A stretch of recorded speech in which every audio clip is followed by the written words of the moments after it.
Hi Sarah, Zach here. So this series of work has been my focus for a little while, and basically this is, they all have a similar theme.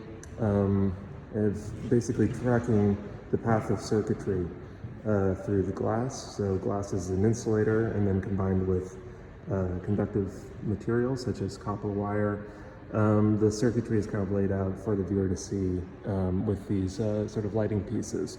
And I guess I'll come back over here to start with this one. So here we have a sort of icon of English culture with the teapot.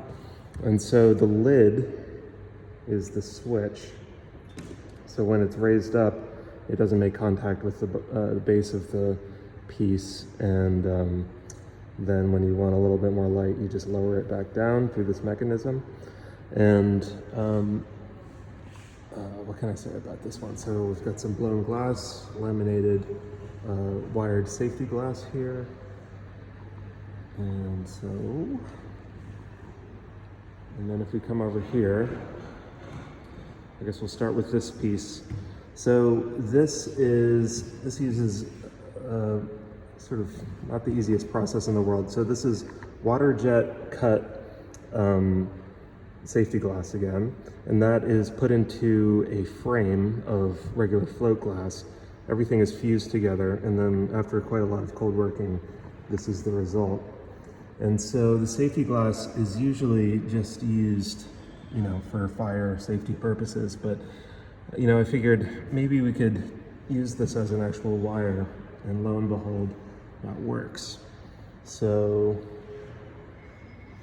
there we are there. If we come over here, this is, again, with the copper wire, we've got another water jet cut little keyhole section where the light bulb fits in there.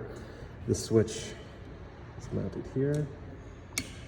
I'm a big fan of this piece over here. So this is the plug fitting, which screws in like so. And then we've got like an oiled, sandblasted finish.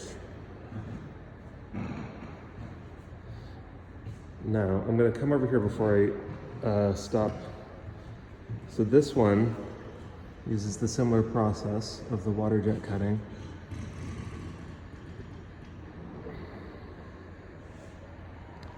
And this one has a little secret, which is that the plug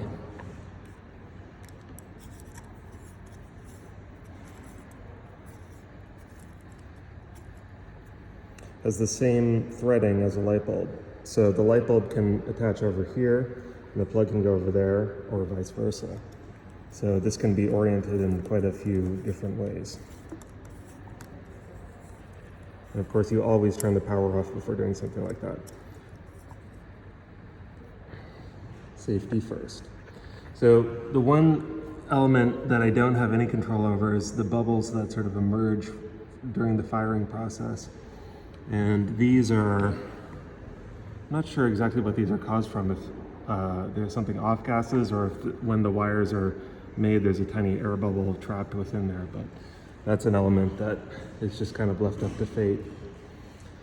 So with all the talk of illustrating the path of circuitry, we've now come over here to this one. And as you can see, the power comes in here, and the light bulb is on over here. Now, what's happening is I'm using the same type of glass that's in the freezer aisle, the doors. And the reason that a freezer aisle works, and you can see the frozen meatballs or pizzas, is that there's a small charge running through a sheet of electrically conductive glass. And this is made by Pilkington, and it's got a invisible transparent layer of conductive material that's fired on during the making process.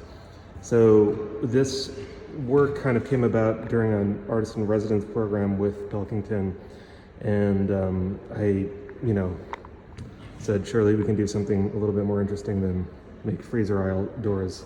And so this lamp I thought would be a piece of cake, and I think about 10 prototypes later and a few years, this thing finally came about. So it's been quite a ordeal, but here we are. This is probably the first of a larger series of these things. So we'll zoom out, and I think that's it for me. Thank you.